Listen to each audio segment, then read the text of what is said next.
Hello students, welcome to A to Z Pariksha. तो आज के किन्तु तुम्हादेर संगे कोष विभाजन बायोलॉजिर कोष विभाजनेर थेके किछु शर्ट कोश्चेन निये आलोचना करब। तुम्हादेर जादेर धरो सामने जिएनएम बा एएनएम एर एग्जाम रयेछे बा जारा एसएलएसटिर जोन्नो प्रिपारेशन करछो तादेर जोन्नो किन्तु एई कोश्चेनगुलो खूब खूब इम्पोर्टेंट, खूब भालो करे रेडी करे नाओ। अच्छा, तो भिडियोटा पुरो देखो। भिडियो भालो लागले लाइक करे दिओ। जारा नतुन आछो अवश्यई चैनलटाके साबस्क्राइब करे निओ आरो नतुन नतुन भिडियोर आपडेट्स पाওয়ার জন্য। প্রথম প্রশ্ন দেখো, প্রথম প্রশ্ন বলেছে জি0 দশা কাকে বলে। জি0 দশা, জি0 দশাটা কি? কোষ বিভাজনের যে কোষ চক্র রয়েছে সেখানে আমরা দেখতে পাই জি0 দশা। আজকে আমি শুধু শর্ট কোশ্চেনগুলোই আলোচনা করব, কোষ বিভাজনের ডিটেলসে আজকে যাব না। দেখো বলেছে ইন্টারফেজের জি1 দশায় যে ইন্টারফেজের জি1 দশার যে উপদশায় কোষের যাবতীয় বিপাক কর্ম স্তব্ধ হয়ে থাকে। এই পয়েন্টটা ভালো করে মাথায় রাখবে, স্তব্ধ, কোনো রকম ফাংশন কিন্তু সেই সময় ঘটে না। কোষ ইন্টারফেজ দশায় বন্দী হয়ে থাকে, তাকে জি0 দশা বলা হয়। পরের কোশ্চেন দেখো, বলেছে ফ্র্যাগমোপ্লাস্ট কখন গঠিত হয়। ফ্র্যাগমোপ্লাস্ট কখন গঠিত হয়? অ্যান্সার দেখো কি বলেছে, উদ্ভিদ কোষের সাইটোকাইনেসিসের সময়। কখন হচ্ছে? সাইটোপ্লাজমের যে ডিভিশন হচ্ছে তখন সেটাকে বলা হচ্ছে সাইটোকাইনেসিস। সাইটোকাইনেসিসের সময় দুটো নিউক্লিয়াসের মাঝে, কটা নিউক্লিয়াস? দুটো যে নিউক্লিয়াস তার মাঝে যে বস্তুর সঞ্চয়ের ফলে কোষ পাত সৃষ্টি হয় তাকে বলে ফ্র্যাগমোপ্লাস্ট। নিউক্লিয়াস দুভাগে বিভক্ত হয়ে গেছে, এবারে কোষগুলো দুটো ভাগে বিভক্ত হচ্ছে, ঠিক আছে। ওই সময় যে ডিভিশনের জন্য যে বস্তুর জমার ফলে এটা গঠিত হচ্ছে, কোষপাত গঠিত হচ্ছে, তাকে বলা হচ্ছে phragmoplast. Next question, benign tumour কাকে বলে। বিনাইন টিউমার দু ধরনের হয় আমরা জানি, বিনাইন এবং ম্যালিগন্যান্ট। তো প্রথমে আছে বিনাইন টিউমার কাকে বলে। বলেছে কোষের অনিয়ন্ত্রিত বিভাজনের ফলে সৃষ্ট স্তূপীকৃত কোষ সৃষ্টি হওয়ার পরে যখন কোষ বিভাজন বন্ধ হয়ে যায় তখন যে উপবৃদ্ধি সৃষ্টি হয় তাকে বলে বিনাইন টিউমার। তো এটার ক্ষেত্রে একটা কথা বলি, দেখো বিনাইন টিউমারটা কিন্তু কোনো রকম হার্মফুল এফেক্ট করে না। ম্যালিগন্যান্ট হলে সেটা কিন্তু শরীরের জন্য ক্ষতি। কেন? দেখো বিনাইন টিউমারে কি হচ্ছে, কোষের অনিয়ন্ত্রিত বিভাজন হচ্ছে, ম্যালিগন্যান্টেও হচ্ছে, স্তূপীকৃত কোষ সৃষ্টি হচ্ছে, ম্যালিগন্যান্টেও হচ্ছে, কিন্তু এক্ষেত্রে কি কোষ বিভাজন বন্ধ হয়ে যায়, কোষ কিন্তু আর বিভাজিত হচ্ছে না ওই টিউমারের। তখন সেটাকে বলা হচ্ছে কি বিনাইন টিউমার। পরের প্রশ্ন, মেটাস্ট্যাসিস কি। বলছে ম্যালিগন্যান্ট টিউমার থেকে ক্যান্সার কোষগুলি, ম্যালিগন্যান্ট টিউমার থেকে কি হচ্ছে, ক্যান্সার কোষ। যেটা বললাম ম্যালিগন্যান্ট টিউমারটা কি হার্মফুল। ম্যালিগন্যান্ট কোষ থেকে ক্যান্সার কোষগুলি যখন দেহের বিভিন্ন অংশে ছড়িয়ে পড়ে, ক্যান্সার কোষগুলো কি হচ্ছে, দেহের বিভিন্ন অংশে ছড়িয়ে পড়ছে এবং বিভিন্ন স্থানে কোষগুলির অনিয়ন্ত্রিতভাবে বিভাজনের ফলে গৌণ টিউমার গঠিত হয়। একটা তো মূল টিউমার থাকলো, এবার সেখান থেকে সেলগুলো স্প্রেড করে গিয়ে কি হচ্ছে, আরও অন্যান্য জায়গায় শরীরের অন্যান্য বডি পার্টকে কিন্তু এফেক্টেড করছে, সেখানে আবার টিউমারের গ্রো হচ্ছে। এই যে অনিয়ন্ত্রিত বিভাজনের ফলে গৌণ টিউমার গঠিত হচ্ছে, ক্যান্সার কোষের এই বিশেষ ধর্মকে বলা হয় মেটাস্ট্যাসিস, ঠিক আছে। ক্যান্সার সেলের এই যে ধর্ম, যে মানে একদম কোনো কন্ট্রোল থাকবে না, আনকন্ট্রোলভাবে একটা গ্রো হবে, তখন সেটাকে বলা হচ্ছে কি, এই ধর্মটাকে মেটাস্ট্যাসিস বলা হচ্ছে। চলো পরের প্রশ্ন দেখো। যদি কেউ ক্লাসে জয়েন হতে চাও তারা স্ক্রিনে যে নাম্বার দেখতে পাচ্ছ সেই নাম্বারে যোগাযোগ করে সমস্ত ডিটেলস জেনে নিয়ে কিন্তু জয়েন হয়ে যেতে পারো। যদি কেউ মনে করো একবারে ফুল নোটস নিয়ে নেবে, ফুল নোটসও নিতে পারো। আবার ফুল নোটস নিয়ে তুমি যতদিন ইচ্ছা তুমি ফ্রিতে ক্লাস করবে সেই সুযোগটাও কিন্তু রয়েছে। তো সমস্ত ডিটেলসটা একটু তোমরা কল করে হোক বা হোয়াটসঅ্যাপ করে হোক জেনে নিয়ে কিন্তু যদি চাও ক্লাসে জয়েন হতে তো জয়েন হয়ে যেতে পারো। পরের প্রশ্ন দেখো, ক্রসিং ওভার কখন কিভাবে ঘটে।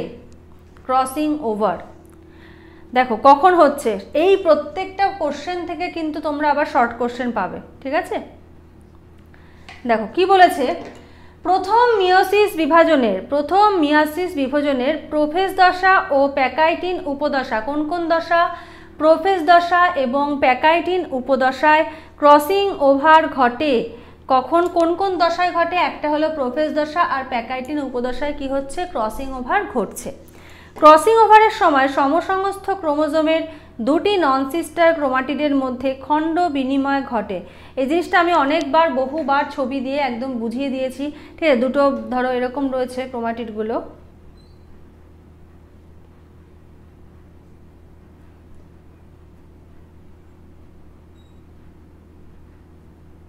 এবার যখন ক্রসিং ওভার হবে তখন ব্যাপারটা কিরকম হবে,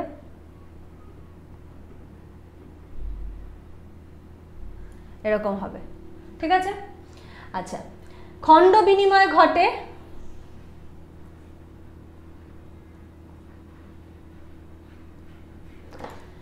খণ্ড বিনিময় ঘটলো, এর ফলে কি হলো দেখো, ফলে একটি ক্রোমাটিডের জিনগুলি অপর নন সিস্টার ক্রোমাটিডের সঙ্গে যুক্ত হয়ে নতুন জিন সজ্জা বিশিষ্ট ক্রোমোজোমের সৃষ্টি হয়। পরের কোশ্চেন, সাইটোকাইনেসিস না হলে কি হবে? সাইটোকাইনেসিস না হলে কি হবে দেখো, বলেছে ক্যারিওকাইনেসিস প্রক্রিয়ার পর সাইটোকাইনেসিস প্রক্রিয়া ঘটে। ক্যারিওকাইনেসিস মানে কি, যখন কোষ বিভাজনে নিউক্লিয়াসের বিভাজন ঘটছে তখন সেটাকে বলা হচ্ছে ক্যারিওকাইনেসিস, আর যখন সাইটোপ্লাজমের বিভাজন হচ্ছে তখন সেটাকে বলা হচ্ছে সাইটোকাইনেসিস। সাইটোকাইনেসিস না হলে কোষ বিভাজিত হয়ে অপত্য কোষ সৃষ্টি হবে না, ফলে মাতৃকোষটা কি হবে, দ্বি নিউক্লিয়াস যুক্ত হবে। মাতৃকোষটা কি হয়ে যাবে, দ্বি নিউক্লিয়াস যুক্ত হবে। চলো পরের কোশ্চেন দেখো। আচ্ছা, এখানে একটু মিস্টেক রয়েছে, G0 অবস্থা। হ্যাঁ, G0 অবস্থা কি, কোষ বিভাজন চক্রে কোথায় এর অবস্থান? অলরেডি এটার একটা রিলেটেড কোশ্চেন আমরা পেয়েছি। বলেছে যে অবস্থায় কোষ বিভাজিত হতে পারে না, ঠিক আছে, যে অবস্থায় কি কোষ বিভাজিত হতে পারে না এবং বন্দি অবস্থায় থাকে তাকে G0 দশা বলে। G1 দশার মধ্যে এই দশা থাকে। মেটাকাইনেসিস কাকে বলে? পরের কোশ্চেন দেখো, মেটাকাইনেসিস কাকে বলে? বলেছে মেটাফেজ দশার আগে অর্থাৎ প্রোমেটাফেজ দশায়, তাহলে মেটাফেজ দশার আগের দশাটা কি, প্রোমেটাফেজ। প্রোমেটাফেজ দশায় ছড়ানো ক্রোমোজোমগুলি সাইটোপ্লাজমের মাঝামাঝি স্থানে হবে, এটা স্থানে মিলিত হওয়ার পদ্ধতিকে মেটাকাইনেসিস বলে। তাহলে কি হলো, প্রোমেটাফেজ দশায় ছড়ানো ছিটানো যে ক্রোমোজোমগুলো রয়েছে সেই ক্রোমোজোমগুলোর সাইটোপ্লাজমের মাঝামাঝি একটা স্থানে মিলিত হওয়ার যে প্রসেস সেটাকে বলছে মেটাকাইনেসিস। কোশ্চেনগুলো যদি ভালো লাগে অবশ্যই কিন্তু লাইক করে দিও, যারা নতুন দেখছো চ্যানেলটাকে সাবস্ক্রাইব করে নিও আরও নতুন নতুন ভিডিওর আপডেটস পাওয়ার জন্য। পরের প্রশ্ন, বলেছে মাইটোটিক অ্যাপারেটাস বলতে কি বোঝো? মাইটোটিক অ্যাপারেটাসে বিভিন্ন ধরনের যেসব তন্তু পাওয়া যায় তাদের নাম করো। আচ্ছা, এটা কিন্তু তন্তু হবে। হ্যাঁ, অ্যান্সার দেখো কি বলেছে, সেন্ট্রিওল ও স্পিন্ডল তন্তুকে একসঙ্গে মাইটোটিক অ্যাপারেটাস বলে। খুব ইম্পর্টেন্ট, মাইটোটিক অ্যাপারেটাস কি কি নিয়ে গঠিত, সেন্ট্রিওল আর স্পিন্ডল তন্তু। ঠিক আছে, এমসিকিউর জন্য কিন্তু এই পয়েন্টটা ইম্পর্টেন্ট। পরের প্রশ্নের উত্তর দেখো, মাইটোটিক অ্যাপারেটাসে উপস্থিত বিভিন্ন প্রকার তন্তু হলো সেন্ট্রিওলার স্পিন্ডল, মাইটোটিক স্পিন্ডল এবং অ্যাস্ট্রাল স্পিন্ডল। তিন ধরনের তন্তু দেখা যাচ্ছে, কি কি, একটা হলো সেন্ট্রিওলার স্পিন্ডল, একটা হলো মাইটোটিক স্পিন্ডল আর একটা হলো অ্যাস্ট্রাল স্পিন্ডল। পরের কোশ্চেন নাম্বার 10, ক্রোমোজোমের কোন অংশে স্পিন্ডল তন্তু সংযুক্ত থাকে? ক্রোমোজোমের কোন অংশে স্পিন্ডল তন্তু সংযুক্ত থাকে? ক্রোমোজোমের সেন্ট্রোমিয়ার অংশে স্পিন্ডল তন্তু সংযুক্ত থাকে, এটাও কিন্তু এমসিকিউর জন্য ইম্পর্টেন্ট। ঠিক আছে, এই যে 10টা শর্ট কোশ্চেন তোমাদের সঙ্গে আলোচনা করলাম, প্রত্যেকটা কিন্তু তোমাদের এমসিকিউর জন্য খুব খুব ইম্পর্টেন্ট। খুব ভালো করে কিন্তু এগুলো তৈরি করে নাও। তো আজকের মতো ভিডিওটা এখানেই শেষ করছি। নেক্সট আবার কোনো ক্লাস, অন্য কোনো টপিক নিয়ে চলে আসবো। অবশ্যই কমেন্ট সেকশনে জানিও, আমি সেই টপিকের ওপরও কিন্তু ক্লাস তোমাদের জন্য নিয়ে আসবো। তো আজকের মতো এইটুকুই, থ্যাংক ইউ।